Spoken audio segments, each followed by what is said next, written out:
Assalamualaikum warahmatullahi wabarakatuh. Kembali lagi dengan saya Fauzi Rahman, NIM 18021100190. Saya di sini akan menjelaskan tentang bisnis internasional.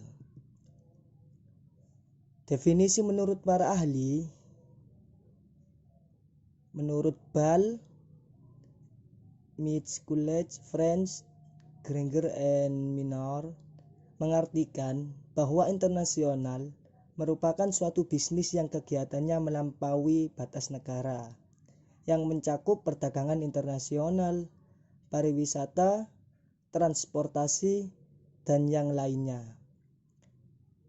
Menurut Daniels, Radebach, and Sullivan, bisnis internasional yaitu semua transaksi komersial baik oleh swasta maupun pemerintah di antara dua negara atau lebih. Pengertian bisnis internasional.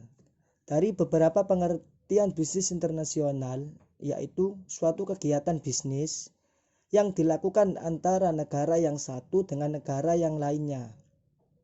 Dalam transaksinya dapat terjadi dalam berbagai bentuk dan dapat melibatkan beberapa perusahaan atau kelompok perusahaan, bahkan sampai kepada lembaga-lembaga pemerintah. Karakteristik bisnis internasional. Ada 5 karakteristik ya. Yang pertama, menggunakan mata uang yang berbeda atau lebih dari satu mata uang. Yang kedua, sistem hukum yang berbeda. Yang ketiga, budaya yang berbeda. Yang keempat, ketersediaan sumber daya. Dan yang terakhir, letak geografis yang berbeda. Tipe-tipe bisnis internasional ini dibagi menjadi 4. Menurut Ajami, Kul, Kudar, and Khombata 2014, yakni yang pertama, foreign trade, merupakan kegiatan bisnis internasional yang paling sering digunakan oleh sebagian besar negara.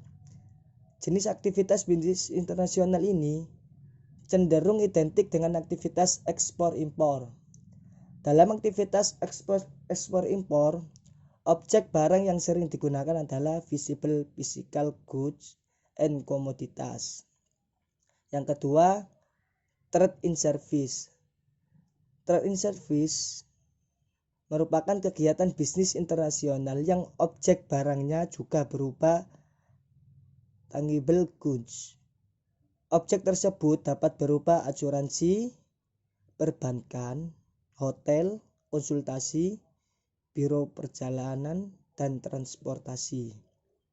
Yang ketiga, portfolio investment merupakan kegiatan bisnis internasional dalam bentuk investasi keuangan di negara lain. Biasanya investor memberikannya dalam bentuk hutang atau modal. Yang keempat, direct investment merupakan kegiatan bisnis internasional yang dibedakan dari tingkat pengawasan suatu proyek antara perusahaan dengan investor. Biasanya, tingkat pengawasannya dapat bervariasi, mulai dari tingkat pengawasan penuh dan sebagian. Manfaat atau dampak positif dari bisnis internasional yaitu yang pertama, mendorong pertumbuhan ekonomi. Yang kedua, menambah devisa lewat ekspor. Yang ketiga, mencukupi kebutuhan dalam negara dengan impor. Yang keempat, membuka lapangan kerja. Yang kelima, terciptanya efisiensi dan spesialisasi. Yang keenam, transfer teknologi. Yang ketujuh, stabilisasi harga. Dan yang terakhir, mempererat hubungan kerjasama antar negara. Faktor-faktor penghambat bisnis internasional. Yang pertama, kebijakan ekonomi dan politik internasional. Kebijakan ekonomi dan politik internasional menjadi salah satu hambatan perdagangan internasional. Secara umum, Setiap negara pasti melindungi komoditas produknya agar tidak didominasi oleh produk luar atau negara lain. Tidak jarang negara memberlakukan kebijakan pembatasan impor atau memberlakukan tarif impor. Yang kedua, perbedaan nilai mata uang. Setiap negara memiliki mata uang berbeda dengan nilai yang berbeda pula. Seringkali, negara pengekspor hanya ingin produknya dibayar menggunakan mata uang negaranya. Yang ketiga, ada konflik besar di suatu negara. Dalam hal ini, konflik merujuk pada situasi politik dalam negara seperti kerusuhan etnis, peperangan, kudeta, dan sebagainya. Resiko keamanan yang tidak terjamin berpengaruh terhadap proses transaksi jual beli. Yang keempat, birokrasi yang bertele-tele. Setiap kegiatan ekspor dan impor harus melalui birokrasi pemerintahan. Semakin pelik sistem birokrasi, maka semakin lama waktu yang diperlukan untuk melakukan kegiatan ekspor dan impor. Sebagai imbasnya, kepercayaan penjual dan pembeli akan menurun hingga menghambat aktivitas perdagangan. Yang kelima, rendahnya kualitas sumber daya manusia. Tingkat pendidikan berpengaruh terhadap kualitas produksi. Jadi, jika suatu negara kaya akan hasil alam, namun tidak memiliki sumber daya manusia yang memadai untuk mengolahnya, maka produk yang dihasilkan juga akan bernilai rendah. Dan yang keenam, organisasi ekonomi pada regional tertentu.